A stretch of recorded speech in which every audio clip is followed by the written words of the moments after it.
দাড়িপাল্লা হেরে গেলে কোরআন হেরে যাবে, এটা সম্পূর্ণ একটা মুনাফিকি কাজ। হয়তো আজকে নির্বাচন কমিশন বাংলাদেশে ত্রয়োদশ জাতীয় সংসদ নির্বাচনের তফসিল ঘোষণা করবেন। তফসিলকে কেন্দ্র করে বিভিন্ন রাজনৈতিক দল ইতিমধ্যে নির্বাচনী মাঠে নেমেছেন, তাদেরকে সাধুবাদ জানাই। কিন্তু অত্যন্ত দুঃখ পরিতাপের বিষয়, কিছু কিছু রাজনৈতিক দল ধর্মকে পুঁজি করে বিভিন্ন মুনাফিকি কায়দায় অনেকে কোরআন শপথের কথা বলে, অনেকে বাচ্চার মাথায় কসম খেয়ে বলে, ভোট প্রার্থনা করে। এগুলি অত্যন্ত আপত্তিকর, এগুলি ধর্মের নামে কলঙ্ক।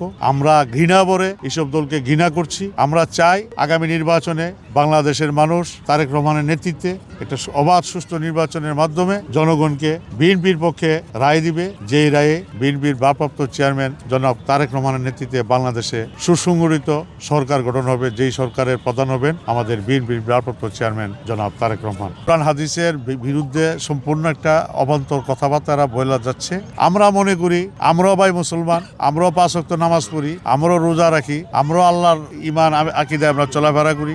ওনারা যে জাতের কথাবার্তা বলেন, এই সুন্নি সমাজ মানে ইসলামের লেবাস ধরে, আসলে ইসলামের নামে ওরা, আমি মনে করি ওরা কলঙ্ক, ইসলামের এরা কলঙ্ক। কারণ ইসলামের এই জাতীয় কোথাও মুনাফিকি নাই। কোরআন শপথ করে ভোট দিতে হবে, ইসলাম জামাত হেরে গেলে, দাড়িপাল্লা হেরে গেলে কোরআন হেরে যাবে, এটা সম্পূর্ণ একটা মুনাফিকি কাজ, সম্পূর্ণ মুনাফিকি কাজ। সুতরাং আল্লাহ এদেরকে হেদায়েত করুক।